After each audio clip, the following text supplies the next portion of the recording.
අයිබෝන් idea TV පළවෙනි podcast එක අපි ඊයේ කිව්වා වගේම අද දවසේ පළවෙනි පොඩ්කාස්ට් එක කතා කරන්න බලාපොරොත්තු වෙන්නේ ඔබේ බඩට ඔබේ සාක්කුවට මොකද වෙන්නේ කියලා ඒත් එක්කම රටට මොකද වෙන්නේ කියලා මේ කතාව ආරම්භ කරන්න කලින් මට මතක් වෙනවා යහපාලන ආණ්ඩුව සමයේ මුදල් ඇමතිවරයා විදියට හිටපු මංගල සමරවීර අමාත්‍යවරයා දවසක් මුදල් අමාත්‍යාංශයේ මාධ්‍ය කටයුත්තකට අපි සහභාගී වුණාම කිව්වා රුපියල් 5000ක් මුදල් අමාත්‍යාංශයේ තියෙනකොට භාණ්ඩාගාරයේ තියෙනකොට ඒ 5000 අතෙන්ටත් දීලා මෙතෙන්ටත් දීලා තැන් ගොඩකට දීලා නමුත් මේ 5000 භාණ්ඩාගාරයේ හැමම තියෙනවා කියලා. ඔහු කතා කරේ වෙන කවුරුවත් ගැන නෙමෙයි. ඔහුට කලින් මුදල් අමාත්‍ය ධූරය දරූ රවි කරුණානායක අමාත්‍යවරයා ගැන තමයි එදා මංගල සමරවීර එහෙම කිව්වේ. අද රටේ මූල්‍ය විනය පිළිබඳව ප්‍රශ්න ගොඩාක් පැන නැගිලා තිබෙන අවස්ථාවක 20යි 23ට පස්සේ ඩොලර් එක අහස උසට වේගෙන් යන අවස්ථාවක මේ කළමනාකරණය මූල්‍ය කළමනාකරණය ගැන කතා කරන්න රවි තරම් සුදුස්සෙක් අපිට හොයාගන්න බැරි වුණා. ඒ හින්දා තමයි අද අපේ පළවෙනි පොඩ්කාස්ට් එකට රවි කරුණානායක අමාත්‍යවරයාට ඉතාමත් ගෞරවයෙන් යුක්තව ආරාධනා කරේ. අයිබෝන් රවි කරුණානායක ඇමතුමා. අයිබෝන් බොහොම ස්තුතියි මට මේ අවස්ථාව ලබා දීම සම්බන්ධව. කොහොමද සේප් එකේ යනවාද දේශපාලන කටයුතු එහෙම නැත්නම් මොකද වෙන්නේ කියන ගැන මුලින්ම ලිස්සිලා යනවා තමයි මේ දවස්වල. අපි මුලින්ම කතා කරමු ඇමතුමා අද පාර්ලිමේන්තුවේදී මුදල් නියෝජ්‍ය අමාත්‍යවරයා කිව්වා ගිය කාර්තුවට සාපේක්ෂව මේ කාර්තුවේ රුපියල් අවප්‍රමාණය වීම 4.8ක් කියලා. ඇයි මෙහෙම උනේ 20යි 23ට 20යි 22 රට වංගුලොත් වෙච්ච කාලේ තියෙන තැනට යයි කියලා රටේ මිනිසුන්ට බයක් තියෙනවා. ඇයි මෙන්න මෙහෙම උනේ? නිරෝධ ඉස්සෙල්ලා මේ අවස්ථාව බලන්න අවශ්‍යයි. දැන් 4.8ක් ලෙස බලන්නේ ඒ 301 ඉඳන් 308 විතර වෙනකම් අවප්‍රමාණය වීම. හැබැයි මේ කතා කරන මොහොතේ අද 339 සත 75කට අවප්‍රමාණය වුණා. ඉතින් අවප්‍රමාණය වෙන්නේ කොටස් දෙකක්. එකක් තමාගේ ආදායමට වැඩිය වියදමක් තියෙනවා. ඒ අවස්ථාවේදී අපේ ඩොලර් ප්‍රමාණය ලැබෙනවට වැඩිය අපි ගෙවීමක් තිබෙන්නේ. තෙල් වලින් වෙන්න පුළුවන්, ආනයන වෙන්න පුළුවන්, ලැබෙන්න තියෙන අපනයනය අඩු වෙලා තියෙනවා, සංචාරක කර්මන්ත එන්නේ නැහැ, ඔය වගේ ප්‍රශ්න. ඉතින් ඒ නිසා මහ බැංකුව තුලින් මේවා ඉල්ලුම සැපයීමන ඩොලර් එක පාවිච්චි කරනකොට මේකේ ඒ විශ්වාසය නැහැ. ආදායමක් එනවා තමගේ වියදම සරිලන ලෙස කියන. අන්න ඒ බියට තමයි අවප්‍රමාණයක් ඇතිවන්නේ. දැන් අපි දැක්ක අද මහජන බැංකුව රාජ්‍ය බැංකුවේ විකුණුම් ඩොලරයේ විකුණුම් මිල 340ක් දක්වා හරියට තිබ්බා. ඉතින් මෙහෙම වෙද්දී ඇයි මේ රජයට මේක කළමනාකරණය කරගන්න බැරි? මහ බැංකුව සහ මුදල් අමාත්‍යාංශය අතර ගැටුමක් තියෙනවද? මහ බැංකුව ස්වාධීන නැද්ද? නිරෝධ මහ බැංකුව ස්වාධීනත්වය කියන්නේ අවශ්‍ය ප්‍රමාණයට වැඩි ස්වාධීනත්වයක් තියෙනවා. මගේ මේ අවස්ථාවේදී මම කියන්නේ මහ බැංකුවේ ස්වාධීනත්වය ලබා ගන්න ඉස්සෙල්ලා ඒ කියන්නේ සෙප්තැම්බර් 2022ට 23ට ඉස්සෙල්ලා මේ අය රට බංකොලොත් කරා. ස්වාධීනත්වය ලබාගත්තට පස්සේ දැන් බැංකු පද්ධතිය බංකොලොත් කරගෙන යනවා. ඉතින් කිසිසේත්ම කියන්න බෑ මෙතන මුදල් අච්චු ගහලා හෝ මේකේ මුදල් අමාත්‍ය ඇඟිලි ගැසීමක් නෙවෙයි. කෙලින්ම මහ බැංකුවේ තියෙන දේවල් අනුව තමයි රුපියල අද පාවෙන්නේ. ඉතින් ඔබතුමා ඍජුව චෝදනා කරනවද මහ බැංකුව අධිපතිවරයාට? මොකද අපි දැක්කා මම ඒ අධිපති කියන්න එපා මහ බැංකුවට. මට අර ඉංග්‍රීසියෙන් කියන මේක ගවර්න නෙමෙයි ගවර්නන්ස් එක. අන්න ඒක තමයි ප්‍රශ්නය. හරි. නමුත් අපි දැක්ක මහ බැංකුව අධිපතිවරයා තමයි මාධ්‍ය හමුවට එන්නේ. ඔහු තමයි මාධ්‍යවල මේ මහ බැංකුවේ ක්‍රියාකාරීත්වය පිළිබඳව අපිට පැහැදිලි කිරීමක් කරන්නේ. ඔහු පහුගිය දවසක පැහැදිලි කරනවා ඉදිරි මාස 3 අවිනිශ්චිතයි කියලා. මොකද රට බංකොලොත් කියලා කිව්වම අධිපතිවරයා තමයි බංකොලොත් කියලා ඉන්නේ අපි නැගිටින්න ඕනේ කියලා. එවැනි අධිපතිවරයෙක් නැවත වතාවක් නැවත වටයකින් ඉදිරි මාස 3 අවිනිශ්චිතයි කියනකොට මේ රටේ ජනතාවට බයක් එනවා. ඔබ ඒක විග්‍රහ කරගන්නේ කොහොමද මේ මහ බැංකුව අධිපතිවරයාගේ ප්‍රකාශය? නිරෝධ ඒ ප්‍රකාශය කරන්නේ දවස් 3-4කට ඉස්සෙල්ලානේ. ඇයි මාර්තු මාසේ 28 වෙනිදා ওই ප්‍රකාශය ගැන කියනකොට හරි මාර්තු 28ද පෙබරවාරි 28ද මට අමතකයි. ඒ අවස්ථාවේ කිව්වේ රුපියල ශක්තිමත් අපට ඕන ප්‍රශ්නයක් කමන්නේ. අපට තෙල් මිල ගාන බලපාන්න පුළුවන් ඕන ප්‍රශ්නයකට අපේ ආර්ථික බොහොම සවිශක්තිමත් කියලා කිව්වේ නැද්ද? ඉතින් මේ කියන අධිපති එයාට හිතුණු වෙලාවකට කියන දේ තුලින් මේ රට මෙහෙම පාලනය කරන්න බෑ.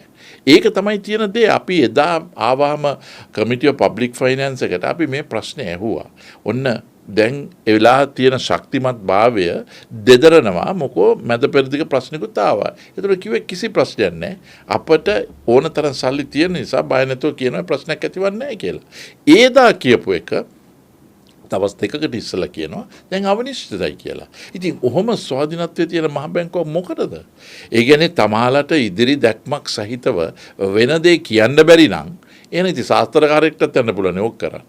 හොඳයි ඔබතුමා කියන්නේ මේක මේ ආටිෆිෂල් විදිහට රුපියල හිර කරගෙන ඉන්න නෑ ආටිෆිෂල් නෙමෙයි. ඒගොල්ලෝ මේක යන්නේ හෙට ප්‍රශ්නේ අපි හෙට විසඳමු කියලා ඒ මතේ. දැන් ඉන්දියාවේ මෝඩි අගමැතිතුමාට මොන වුණත් ඉන්දියාවේ බිලියන් 774ක් US ඩොලර් තියාගෙන එයා කියනවා අපි පුළුවන් තරම් අපේ පිටරට යන්නේක අඩු කරමු අපි තෙල් පාවිච්චි කරන එක අඩු කරමු මොකද අපිට පේනවා මේ ප්‍රශ්නයක් තියෙනවා කියලා අපි කිව්වේ. මේ ප්‍රශ්නේමයි මම කමිටි ඔෆ් පබ්ලික් ෆයිනෑන්ස් එකේ ඒ මාර්තු මාසේ ආව අවස්ථාවෙත් ඇහුවා. ඊට පස්සේ මාර්තු මාසේ නෙමෙයි මේ යුද්ධ තිබ්බේ අප්‍රේල් මාසේ දෙවෙනිදා නේ මාර්තු 28. ඉතින් අන්න ඒ එන්නේ ඉස්සෙල්ලා කියපු එකයි ආව වෙලාවේ කියපු එකයි මේ අවස්ථාවේදී අපි ඇහුවා මේක තමයි මහ බැංකුව වටිනාකම. ඒගොල්ලෝ මුදල් අමාත්‍යාංශයෙන් ස්වාධීනත්වයේ ඉල්ලුවේ ඇඟිලි ගැසන්න බෑ කියලා අනිත් අති වලින්. ඉතින් ඇඟිලි ගසන්න නැතුව කිසිම මුදල් අච්චු ගහන්න නැතුව දේශපාලනය කරන්න නැතුව සම්පූර්ණ මහ බැංකුව තමයි කරන්නේ. ඒ කරන අවස්ථාවේදී මෙහෙම උත්තර ලැබුණට පසුව කොහොමද ඉතින් මේ රට ඉදිරියට ගෙනියන්න පුළුවන්? ඔය ප්‍රශ්නේ තමයි අපි අහුවේ. එමෙතන දැන් මේ IMF එක ගත්තම දැන් අපි දන්නවා මේ දිනවල තව වාරික දෙකක් සම්බන්ධයෙන් කතා වෙනවා. දැන් ඔය මේ රුපියල මෙහෙම වැටෙන්න ගත්තට පස්සේ හම්බෙන ඩොලර් මිලියන ගානේ වැඩක් තියෙයිද අපිට? බොහොම හොඳ ප්‍රශ්නයක් නිරෝධ මොකෝ මේ දවස්වල දැන් කතා කරන්නේ අපිට IMF එකේ 5 වෙනි වාරිකයයි 6 වෙනි වාරිකය ලැබෙන්න ඕනේ. ඊට පස්සේ ADB එකෙන් ලැබෙනවා සහ ඒ වගේ ඉදිරි අනාගතයේ ලැබෙන්න තියෙන ඩොලර් ගැන කතා කරනවා. අපි එක නිදර්ශනයක් වශයෙන් ගත්තොත් මේ IMF එකේ ලැබෙන්න තියෙන 5 වෙනි වාරිකය එකකට 350ක් හම්බ වෙනවා. ඒක අද වැඩි කරොත් අද රුපියලේ අගය අනුව 339 හරි 40 ඒක බිලියන් 118ක් වෙනවා. ඒ කියන්නේ 350 වැඩි කරනවා 338 39 බිලියන් 118ක් වෙනවා. නමුත් ඊට වැඩිය ප්‍රශ්න වෙන්නේ නිරෝධ අපට මේකේ තොග ණය වැඩි වෙනවා. ඒ කියන්නේ 293ට තිබ්බ ණය දැන් ගෙවන්න තියෙන්නේ 340ට. 340 ගෙවුවාම ඒකේ වැඩිවීම එතකොට රුපියල් 47කින් වැඩි වෙනවා. දැන් මේ 47 වැඩි කරාම සම්පූර්ණ ඩොලර් ණය බිලියන් 38කින් ඒක 1850කට යනවා. බිලියන් 1850. රුපියල අවප්‍රමාණය වීම විතරක්. එතකොට ඒකට අවුරුද්දකට දරන වියදම ඒ කියන්නේ අර කැරින් කොස්ට් එක. ඒ කියන්නේ සාමාන්‍ය වියදමක් දරනවා ඒ වියදමට. ඒක 108ක් වෙනවා විදේශ ණය වලට. ඒක වැඩි කරොත් 108න් ඒ 1850ට ඒක එනවා බිලියන් 138ක්. මේ බිලියන් 138 රුපියල් අවප්‍රමාණය වීමේ වියදම විතරයි ඔය 138. ඒ 138 යන්නේ අයවැයට. අර කියනවා ආදායමක් වශයෙන් රටට 118යි වියදමක් වශයෙන් අවප්‍රමාණය වීම. දැන් ඒ IMF එකේ 350 ලබා ගන්න විදුලි බිල වැඩි කරනවා. තෙල් ටික වැඩි කරනවා. රුපියල පාව කරනවා. ඊට පස්සේ ඉන්ට්‍රස්ට් පොඩි අනුපාතය වැඩි කරනවා. මේ ඔක්කොම පාප කර්මයේ ජනතාවට දාලා අපි 118ක් අරන් අපි 138ක් ගෙවනවා. ඉතින් මොකද මේ කරන වැඩ? මෙන්න මේක තමයි මෙහි ජාත්‍යන්තර මූල්‍ය අරමුදලේ ලංකාවේ ශාඛාව මහ බැංකුව. මේ මහ බැංකුව රට වෙනුවෙන් මේ කතා කරන්නේ IMF ගැන විතරයි කතා කරන්නේ. මෙන්න මේ නිසා තමයි මම කිව්වේ මේක අපේ හැඟීමකින් අපේ කට්ටිය මීට වැඩිය වගකීමකින් කටයුතු කරන්න ඕනේ. මෙන්න මේ ස්වාධීනත්වය සහ වගකීමක් නැහැ කියන්නේ ඔන්න ඔය නිසායි. ඒගොල්ලෝ වැඩ කරන්නේ ස්වාධීනත්වයට සුද්ධගේ හැමත. හැබැයි අපේ ජනතාවට මොනවද වෙන්නේ? දැන් අන්තිමට ණය වැඩි වෙනවා බිලියන 137ක. ඒක යනවා වියදම අයවැයට 2026ට ආදායම වෙනවා 118ට. ඒක තුලින් තමයි ඔය වෙනස තියෙන්නේ. දැන් පේනවා කොහොමද මේ ප්‍රශ්නේ ඇතිවන්නේ? දැන් විදුලි බිල වැඩි වුණාට තව වැඩි කරන්න වෙනවා. ජනාධිපතිම කියලා තියෙනවා තෙල් 7 15ට 20ට විතර වැඩි කරන්න ඕනේ කියලා. ඉතින් ඕකට තමයි මං කියන විදිහට අපි මීට වැඩිය හැංගීම් බරකින් ඒ පාලනය කරන්න අවශ්‍ය. මේ මහ බැංකුවේ පැත්ත. මේ මුදල් අමාත්‍යාංශ නෙමෙයි මොකද මූල්‍ය අංශයේ පැත්තේ. අර ඔබතුමා කියපු මේ පුංචි ගන්නට පොඩි දෙයක් අහන්න තිබ්බා. දැන් ජනාධිපතිවරයා කිව්වා මේ 720ක් විතර වෙයි ඩීසල් ලීටරේ කියලා. අදහෙට වැඩි කරන්න ඕන ආණ්ඩුව දරාගෙන ඉන්නේ කියලා කතාව කිව්වා. මේ එතකොට දැන් ඔය LOLC එකක් සයිනෝපැක් වගේ ආයතන පිනටද අපිට මේ ඒ කියන්නේ ඒගොල්ලෝ පාඩු දරාගෙනද දෙන්නේ මේ ජනාධිපතිවරයා කියන විදිහට? ඒක තමයි මට ඒක ජනාධිපති කියපු ප්‍රකාශයක්නේ. දැන් සයිනෝපෙක් එක ගෙනාවොත් ඒගොල්ලෝ රුපියලට වියදම් කරන ප්‍රමාණයට විකුණනවා. ඉතින් මම හිතන්නේ ඒගොල්ලෝ පාඩුවකට විකුණනවා කියලා. ඉතින් ජනාධිපති ප්‍රකාශයේ මං හිතන විදිහට ඒක අඩංගු වෙලා තියෙන්නේ IMF එක කියනවා මේක වැඩි කරේ නැත්නම් ඔබතුමාට ලබා ගන්න අමාරු වෙනවා කියලා. ඒකයි මට යටිහිතෙන් ඒක තමයි මගේ අත්දැකීම ලෙස මං හිතන්නේ. හැබැයි සයිනොපෙක් එකේ ඒගොල්ලෝ කෙලින්ම IOC එක වෙනස් කරනවා. ඔව් මට මතකයි ඔබතුමා ඒ මාර්තු මාසෙදි කිව්වා මේ ඩොලර් වලින්. ඔව්. ඒ කියන්නේ මේ පාර්ලිමේ 10 වෙනි සතිවාරයේ පටන් ගන්නකොට ආර්ථිකය ගැන කතා කරද්දී ඔබතුමාගේ පළවෙනි කතාවෙම කිව්වා ඩොලර් ඉතුරු කරගන්න ඕන නම් ඩොලර් වලින් මේ ගේන එක පාලනය කරන්න ඕනේ කියලා. මේ වාහන සඳහා පනවපු 150ක අධිභාරය ගැනත් ඔබතුමා ඉඟිපල කළා ඒ අවස්ථාවේදී. ඔව්. මොකක්ද මේ ඔබතුමා එදා කියපු කාරණේ සහ මේ දැන් ආණ්ඩුව කරලා තියෙන කාරණේ අතර පරස්පරයක් තියෙනවද නැත්නම් ඔබතුමා එදා කියපු එකද මේගොල්ලෝ පරක් වෙලා මේක කරේ? නිරෝධ මං මේක තවත් ඉස්සර ගන්න මං මේ වෙහිකල් ආනයන කරන්න ලිහිල් කරන්න පටන් ගත්ත හැටි මං කිව්වා කාර් 40000ක් ගේන එක නෙමෙයි අවශ්‍ය වන්නේ ආදායමක් අවශ්‍යයි ඒක කරන්න ඕනේ. නමුත් කරනකොට මේකේ ඩොලර් ප්‍රමාණයත් අපි හොයන්න ඕනේ. නැත්තම් වෙන්නේ ඩොලර් ප්‍රමාණයට සරින ලෙස අලුත් ඩොලර් ආවේ නැත්තම් රුපියල දෙදරාවි. ඒ අවස්ථාවේදී මේ මහ බැංකුවම කියනවා නෑ අපිට ඕන තරම් සල්ලි තියෙනවා ඒක ප්‍රශ්නයක් නෙවෙයි කියලා. එදා කියපුක දැන් ප්‍රශ්නයක් ඇති වෙලා තියෙනවා. මේ අහන වෙලාවෙත් මම කිව්වේ මේකේ අධිභාරයක් දානකට වැඩිය ඩොලර් වලින්ම ආනයන කරන්න පුළුවන් හැකියාවක් යම් අයට තියෙනවා. දැන් මේකේ යම් විදියකින් හවාලා සිස්ටම්, බ්ලැක් මාකට්, රටින් පිට තියෙන දේවල් ඔක්කොම තියෙන නිසා මම හිතන විදියට මේක ආණ්ඩුවේ අධිභාරය දානකට වැඩිය ඩොලර් වලින් ගේන්න පුළුවන් හැකියාව තියෙන කට්ටිය ගෙනාවයි කියලා කිව්වනම් එතකොට මේ මහ බැංකුවට හරි ආණ්ඩුවට ওই ප්‍රශ්නේ ඇතිවන්නේ නෑ ඩොලර් හොයන්න. එතකොට හංගල තියෙන ඩොලර් ටික එළියට එනවා. ඉතින් ඒක තමයි උපක්‍රමශීලීව කරන්න තිබ්බේ. දැන් පේනවා අද නිල නොවන වාර්තාවක් මට දැනුවත් වුණා පාර්ලිමේන්තුව අපිට දැනුවත් කරා LC 4000 කැල්ලා තියෙනවා කියලා මේ අධිභාරයේ දවසට ඉස්සෙල්ලා. ඒ කියන්නේ අධිභාරයේ අද රෑ මේ ගැසට් එක ගහනවා කියලා මේ දවස් දෙකකට ඉස්සෙල්ලා මෙන්න මේ 4000 කරලා තියෙනවා කියලා. දැන් 4000 කරලා තියෙනවා කියන්නේ ALC වලට අඩු ගානේ ලක්ෂ 6,50,000ක වාසියක් තියෙනවා. මොකද ඒගොල්ලෝගේ ඩියුටි එක බලපන්නේ නැහැ කියලා කිව්වා. ඉතින් එන කවුරු හරි ඉන්සයිඩර් ට්‍රේඩින් එකක්. දැන් ඔබතුමා ඔය වක්‍රයෙන් කියන්නේ උන්ඩියල් සහ කළු සල්ලි මේ අධිභාරය පැනවීම තුළ ක්‍රියාත්මක වෙනවා කියන කාරණාව ඒක විතරක් නෙමෙයි සමහරට සල්ලි තියෙන කට්ටිය මේක දැනගෙන ඒ කියන්නේ ඉන්සයිඩ් ඉන්ෆර්මේෂන් මේක වෙනවයි කියලා දැනගෙන ටක් ගාලා ගිහලා LC හරියා මොකෝ සල්ලි එළියට වන්න ඕනේ නැහනේ නිකන් කියනවා අපි මෙන්න මේ LC DA terms හරියා මෙන්න මෙම ගේනවා කියලා. ඉතින් එතකොට එක LC එකකට ලක්ෂ 6මාරක ප්‍රොෆිට් එකක් තියෙනවා. ඔව් එතකොට එමුතුම අපි දැක්ක දැන් ඔය තවම LC ඕපන් වෙලා නැතුව ඇති කියලා අපි හිතනවා මේ අධිභාරය පැනුවට පස්සේ. දැන් මේ මාකට් එකේ තියෙන vehicles පවා ගණන් ගිහිල්ලා තියෙනවා හිතා ගන්න බැරි විදියට. එතකොට දැන් වාහන ආනයන කරවන එහෙම නැත්නම් මේ වාහන සේල් කරන කට්ටිය ඒකෙන් උපයන ලාභය කැල්කියුලේට් වෙනවද? ඒක අවසානයේදී දැන් අපි දැක්කා ආනයනකරුවන්ගේ සංගමේ මාධ්‍ය ප්‍රකාශක කියනවා 1.5 2.5 අතර මිලියන් එක වාහනයක් ගණන් යනවා කියලා.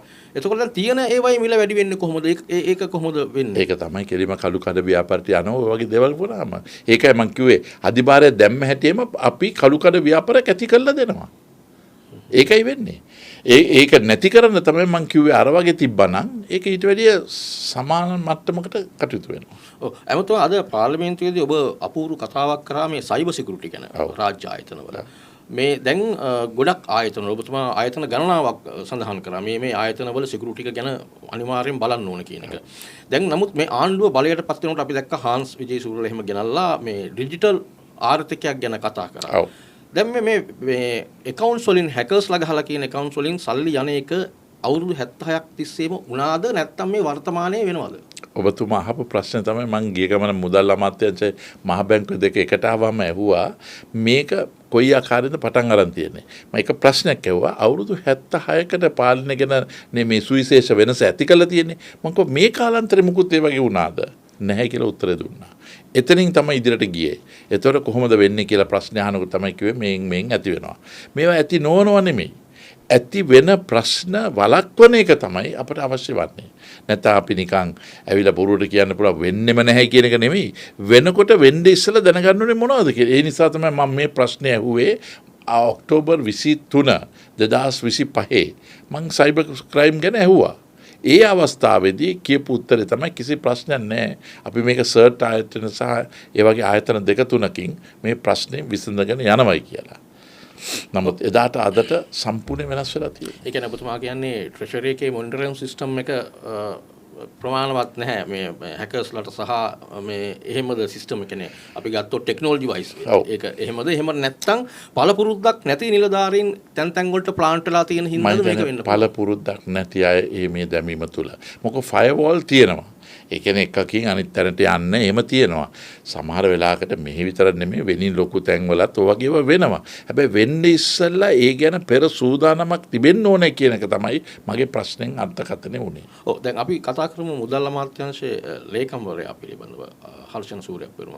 ඔහු සමහර ප්‍රකාශ දැන් අපි දැක්කා ඔය 2.5 මිලියන් USD මහා බණ්ඩාගාරෙන් ගියේ ගැන වාර්තාව පවා මාසයක් තිස්සේ ප්‍රමාද කරනවා. දැන් ලබන මාසෙ දෙන්නම් කියලා කියනවා වාර්තාව. එහෙම පුළුවන් ද වගකීම් විරහිත ලෙස හැසිරෙන්න මුදල් අමාත්‍යාංශ ලේකම්වරයෙක්ට. ඒ හැසිරීම තුළ අපි දකින්නේ ඔහුගේ අත්දැකීම් හීනකමද. ඇයි අනුරට බැරි වුණේ මුදල් අමාත්‍යාංශය සඳහා පළපුරුදු ලේකම්වරයෙක් තෝරගන්න? ඒක අහන්න වෙන්නේ ජනාධිපති අනුරගේ. නමුත් මගෙන් අහපු ප්‍රශ්නෙන් ඒ සම්බන්ධයෙන් මට යම් විදියෙන් මං කොමිටි ඔෆ් පබ්ලික් ෆයිනන්ස් එකේ ඉන්න නිසා අපට යම් හෙළිදරව් වීමක් කරා.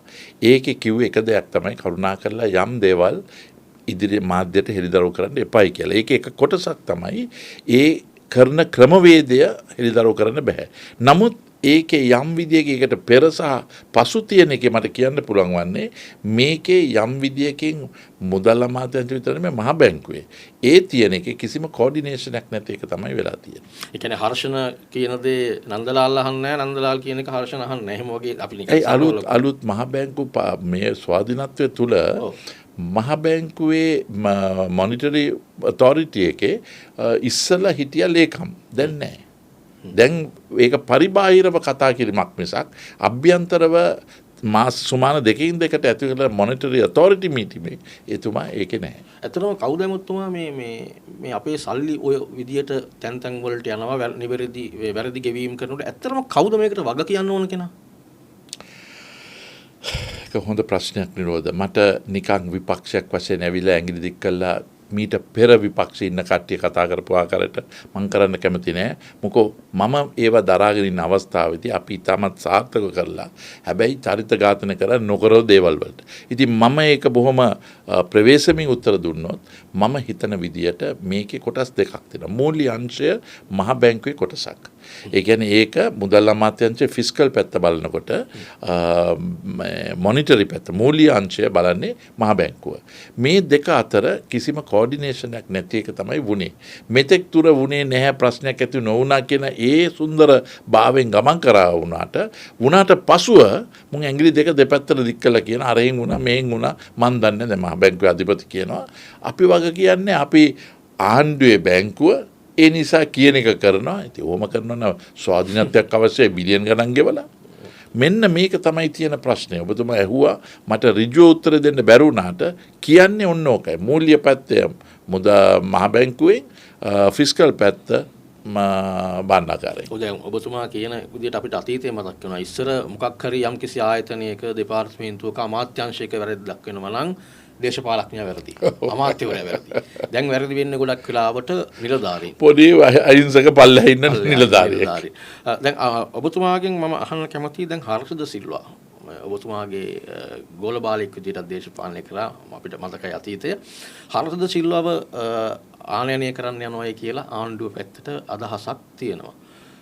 රනිල් වික්‍රමසිංහ මහත්මයාත් මේ විදිහටම රට වැටිච්ච වෙලාවක බාරගත්තා. ඔබතුමාලාගේ සහයෝගයෙන් ගොඩ ගියා. හර්ෂයට විතරක් තනියෙන් ගිහිල්ලා මේ පවට කරගහලා මේක ගොඩ දාන්න පුළුවන් වෙයිද? ඔබතුමාගේ පෞද්ගලික මතය මම අහන්නේ. මම හිතන්නේ සදාචාර මෛත්‍රියක් මට තියෙනවා කියලා ඒ සම්බන්ධයෙන් කතා කරන්න. මට කියන්න පුළුවන් වන්නේ අපේ යහපාලන කාලේ එතුමා නියෝජ්‍ය ඇමතිවරයෙක්.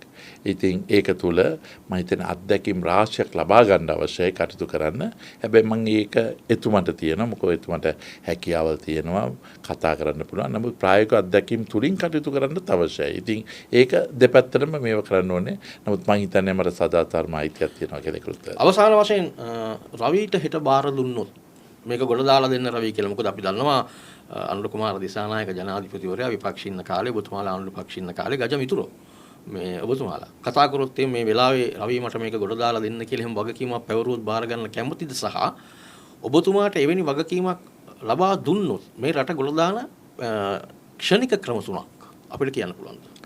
නිරෝධ ඉස්සලා අහපු ප්‍රශ්නෙට මම හැම එකම දන්නවා අලි පැටියෙක් කියලා. ඕන තැනක මං මේ අපේ අලි පවුලේ මාව එලවන්න හදනකොට මම තනියම එතන ඉඳන් සටන් කරන්නේ රනිල් වික්‍රමසිංහට පස්සෙ ඉන්න ජ්‍යෙෂ්ඨම පුද්ගලයා මමයි කියන එක. හැබැයි අපේ දෙන්නේ තුන්දෙනෙක් භූතිය දෙන්නේ තුන්දෙනෙක් කියන ප්‍රශ්න අපිට හරි හිරිකිතයි. මේ නිසා පක්ෂයක් වටනවා විතර නෙමෙයි රටකුත් වැටෙනවා. ඉතින් ඒ නිසා මට කියන්න පුළුවන් වන්නේ ඒ එක්සත් ජාතික පක්ෂයේ අධ්‍යක්ෂකම සහ සංකල්පය තමයි ජයා ජයවර්ධන ටී.එස්. සේනනායකලා ගත්ත නිදහස රනිල්ල කරපු දේවල් වල වැරදි තියෙනවා. නමුත් හොඳ ගණනාවක් කරලා තියෙනවා.